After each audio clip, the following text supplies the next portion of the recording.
watching Halton News right here on your TV. It's Tuesday, May 5th. I'm your host, Sherry Ford, in for Jessica Kading.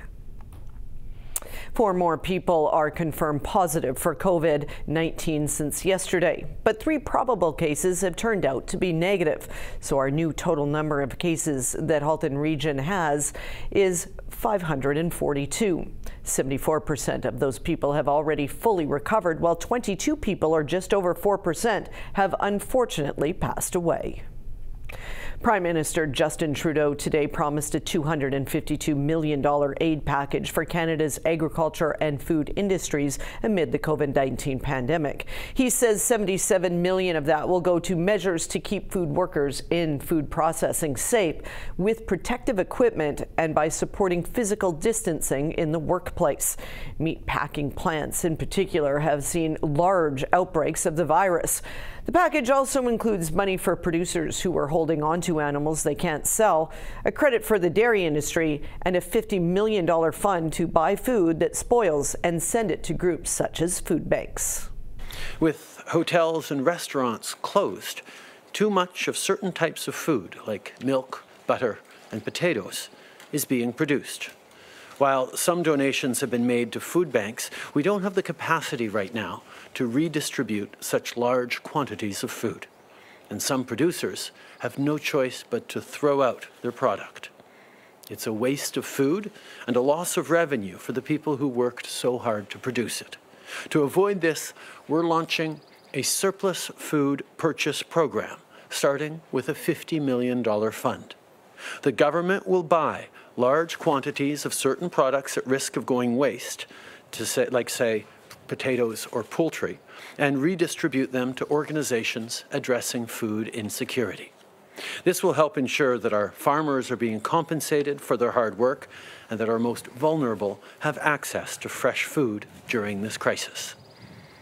Taken together, these measures represent a $252 million investment to support the people who keep our grocery stores stocked and our families fed. Premier Doug Ford announced today that the Ontario government is expanding virtual mental health services to help thousands in this province experiencing anxiety and depression, including frontline health workers during this COVID-19 outbreak.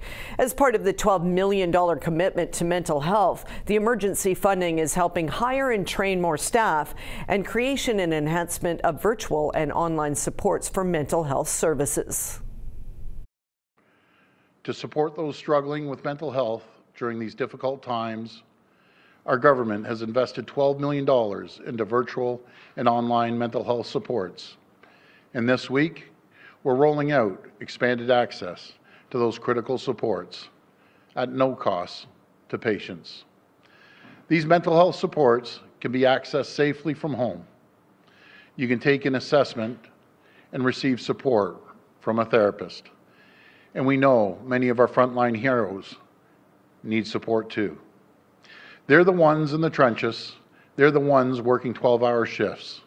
Their jobs can be stressful and demanding. But every day they get up and they go to work. They help people and save lives. They're absolute heroes. They're superheroes, if you ask me. And I can't thank them enough for everything they do, day in and day out. They take care of us, and we're going to make sure we take care of them too. Joining us now is Effie Triantafilopoulos, the MPP for Oakville North Burlington. Thanks for joining us today, Effie. First off, Premier Doug Ford announced today funding for expansion of virtual mental health services. I just think this is great news for everyone suffering out there during this pandemic. Your thoughts? Well, thank you so much. I'm happy to be with you today. I was delighted actually by the announcement today. As you know, yesterday marked the start of Mental Health Week, and times are stressful for individuals and families, and this added feature of self-isolation, I think, has created for some people added anxiety and extra stress. So I think it's really important that we consider mental health as health, and we actually look at investing in that area as well. The announcement included $12 million in emergency funding, as well as looking for tools using online and virtual mental health supports. And this is really fantastic. Minister Tabolo, as you know, is the Associate Minister for Mental Health and Addictions. And he really champions what he calls cognitive behavioral therapy. So this CBT now will be able to be offered in an internet capacity. So I think that's really terrific news. In addition, there are some added supports for young people. So there is, in fact, a helpline. There's been investments for Bounce Back, along with a kids help phone line. So these are ways in which we're trying to address people who shouldn't fall between cracks at a time when we're asking people to kind of walk the extra mile, be extra vigilant in terms of self-isolating and keeping distances from each other. Now, long-term care facilities have just been ravaged during COVID. Are they now getting enough supplies? Are they now getting enough staff? Do you feel that this crisis is slowly getting under control? Well, we've really made some great progress on how we're dealing with the COVID crisis overall. Both the Premier and the Minister of Health have indicated that we've got a glimmer of hope in terms of how we're tackling the fact that we're planking the curve, as they say. So we've seen some good results in the overall community. However, the numbers still are quite high in long-term care. And it's regrettable, but also understandable, because the residents of long-term care are typically people that are usually over 80 and already have some complex health needs. And so once the virus gets into that type of vulnerable population, it makes it all the harder to be able to tackle it. So the Minister of Long-Term Care, who's actually my boss, Dr. Marilee Fullerton, I'm the parliamentary assistant for long-term care, moved very quickly, as early as about February 3rd, shortly after we knew that the pandemic had come to Canada, in order to put in extra measures to be able to put together emergency orders and deal specifically with the need that we needed extra staff, personal support workers, extra nurses, really made an effort to ensure that long-term care homes are properly supported. Additional testing has been done, not only for the residents, but also for the staff. Thanks for your time today, Effie. We really appreciate it, and stay safe out there. Great. Halton Hills is experiencing a shortage of medical equipment. We spoke with Wellington Halton Hills MP Michael Chong, who says it's an issue in his riding. I've been working with Halton Regional Chair Gary Carr, and last week he made an appeal to the Prime Minister for more equipment. Halton Region is concerned that they are running short of medical equipment to fight the coronavirus, to fight the COVID-19 disease, and they have appealed to the Prime Minister for 4 items.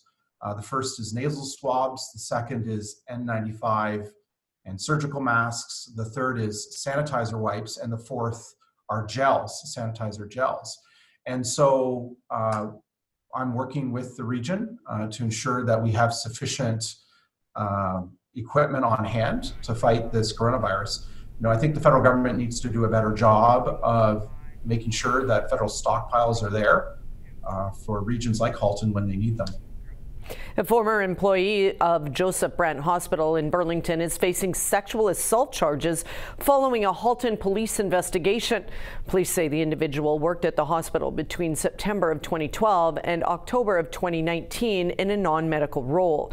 They noted the alleged offenses involved co-workers known to the individual during his employment, and further alleged the charges are in relation to workplace incidents while the accused man worked at the hospital. Lyndon Anderson, 50, of Burlington, has been charged with 2 counts of sexual assault. Residents across Halton seem to be behaving when it comes to following social distancing restrictions. In our chat with Halton Police Constable Ryan Anderson this morning, he spoke about that and answered a common question that are getting asked quite a bit as we get closer to summer season and closer to getting out on the water. The Halton Police did not issue any tickets or provincial offense notices over the weekend. We had about 150 calls through the COVID hotline. Like most weeks, the vast majority of those were directed and dispatched to bylaw officers throughout our communities. And one of the questions that we've got a lot of with the warmer weather was about the waterways in Halton. You know, we're right on Lake Ontario, so a lot of people like to take advantage of that. Now, while there's no authority for police to keep people off of the water, the same social distancing rules would apply. So no gatherings of more than 5 people, and social distancing rules would apply to people not residing in the same household. Although at this point, I would think it's difficult for most people to get onto the water, as most launches and marinas have actually closed. So unless you're actually on the water already, it most likely wouldn't be accessible to you at this point. We do have our marine unit, and our boats do patrol the waterways of Halton. We have quite a few kilometers of shoreline along our jurisdiction, and just like any other spring or summer, our officers will be out there on our boats, and they'll be patrolling the waters and making sure everyone's following the rules and boating safely as well. A local animal shelter has reopened their adoption program. However, the process will be a little different. Melissa Candelaria reports. The Oakville and Milton Humane Society is excited to launch their virtual adoption service. Adoption counselor Haley Reed-Guinness says they are eager to get the program going. So it allows people to get a chance to meet the animal using pictures, videos, having phone meetings with us, the adoption counselors. People are always welcome to call us as well if they have questions about any of the animals that are going to be posted on our website and Facebook page. The only thing that this process eliminates is the opportunity to meet the animal before taking it home. It's a very difficult decision for us, but it's the only one that could safeguard both our staff as well as the public. So we're doing our best to make sure we put out as much information as possible about the animals that we have available for adoption so people can make an educated choice on the best one for them. The animals up for adoption have been placed in foster homes for the time being. Reed-Guinness says they have a little over 100 pets waiting for forever homes. Thankfully, a lot of people came forward that were wanting to foster and that had the availability to do so. Kind of the silver lining to people being at home. And that's been a great resource for us because it's giving us an opportunity to see what these animals are like in a home, which we didn't always have that before, especially if they came to us as a stray, for example. A lot of it was a guessing game of how they're going to be. So it gives people more insight on the pet that they're adopting as well. The virtual adoption process is simple. Reed-Guinness says all of their adoptable animals will be posted on their website and social media pages. People will reach out to us if they're interested. It is first come, first serve for cats and small animals. Once they've submitted what's called an adoption survey for that animal, we will arrange a phone meeting with them. If it's a great fit, then we'll have them come to the shelter to pick up the animal and process the paperwork. We still maintain our social distancing of 6 feet. Everything is sanitized before and after. So we'll have to make it a little bit of a longer process because we have to touch base with the foster parent to bring the animal back on the day that it's going home. If you have any questions about virtual adoptions, you can simply go on the Oakville and Milton Humane Society's website or give them a call. Reporting for Halton News, I'm Melissa Candelaria. Thank you for joining us here on Halton News. We need to take a short break, but we'll be right back with an interesting look at brain fitness.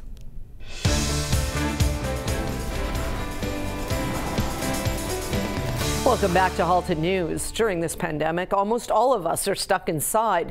This can lead to the blues or even depression. As we all try to find new things to do to keep us busy, the Empathy Clinic in Oakville suggests brain fitness is very important at this time. Have a listen.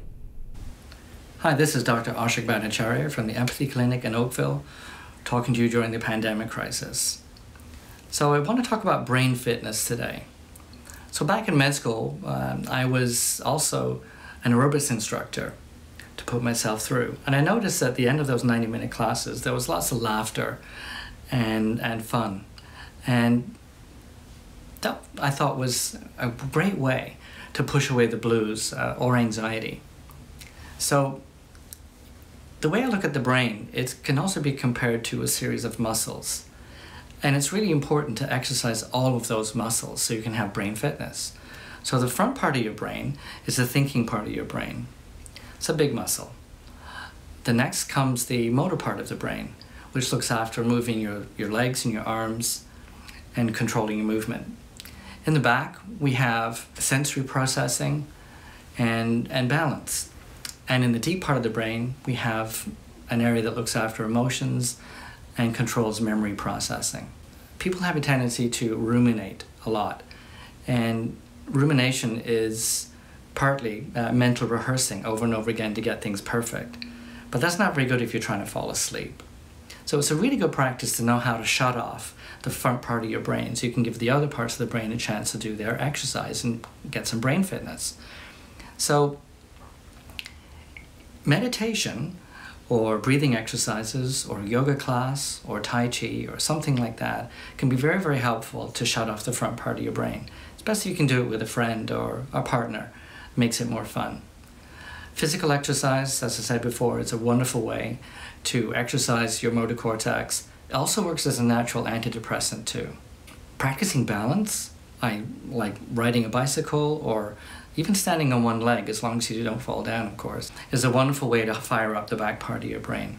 We also have two halves to our brain. We have a left side and a right side. Now, if we spend too long on one side of the brain, we can get very stressed, fatigued, and tired. We can even stop caring about what we're focused on if we don't give that part of the brain a break.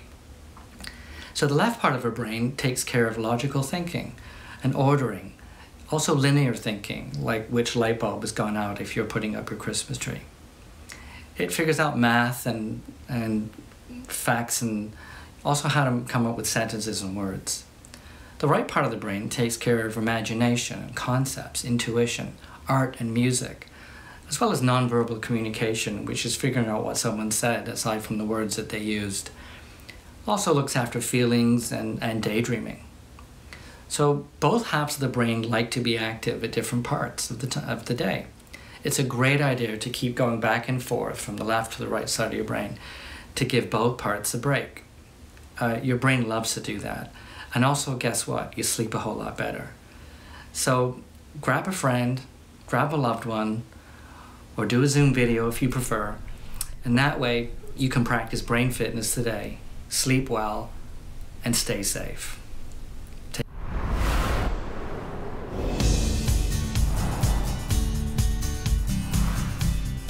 Looking ahead to the 5-day forecast, Wednesday will be the only sort of nice day for us, a high of 12 with some sun. Thursday, a 40% chance of showers, a high of 11, and dipping down to -2 overnight. Friday, a high of only 7 and a 30% chance of, dare I say it, flurries. Possible flurries overnight as well, and a low of -3. Saturday, more flurries in the mix with a high of 10, a low of -2, and Sunday, partly cloudy, a high of 9.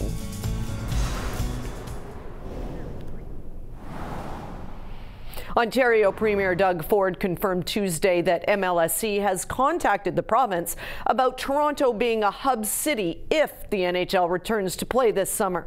Ford would not add specifics, but said he has been in contact with MLSE, who is trying to come up with a plan. And once he gets more information, he will pass it along to the people.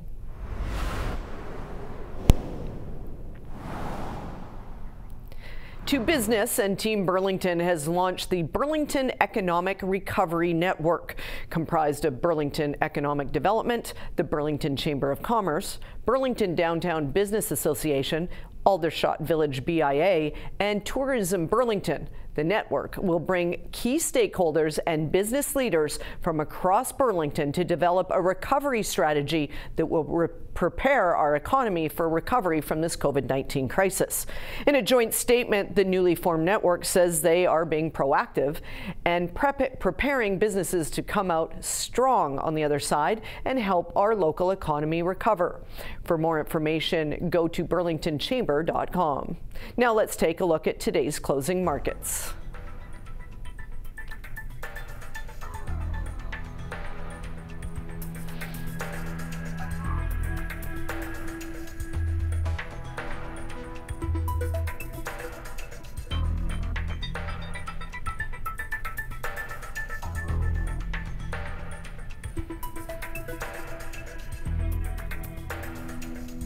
COVID-19 has thrown a wrench into pretty much everyone's lives. Here at Halton TV, we rely on volunteers to help bring our community shows to you. Now that we are doing shows over Zoom, our volunteers have had to adapt to their new normal as well. Hi, my name is Kim Slonwhite from Clear Path Media. I'm a volunteer at Your TV Halton. And normally when I started volunteering, I would do things like the work a camera on the say Santa Claus parade, different events around town, business events. Lately, I've been volunteering on The Issue as a co-host, having different guests on and covering all kinds of topics that are relevant to the local community. Now with COVID-19, what I'm finding is our producer Joey has made all of this technology work so we can do this from home still. But I absolutely miss the interaction, because that's my favorite part of volunteering with Your TV is hanging out with all of the cool, fun folks. They're just as great as you can imagine that they are. And so it's a little bit tough not seeing all those fun faces on a regular basis. And hopefully we get back to that real soon. In the meantime, stay safe and stay home. Thank you for joining us here on Halton News. We need to take a short break, but we'll be right back with an update from the Burlington Food Bank.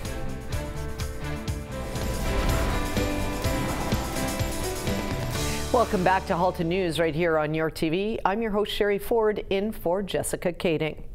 The Burlington Food Bank has been providing us with daily updates, and today they continue the message: if you need help, please call them, and they will make a delivery to your house.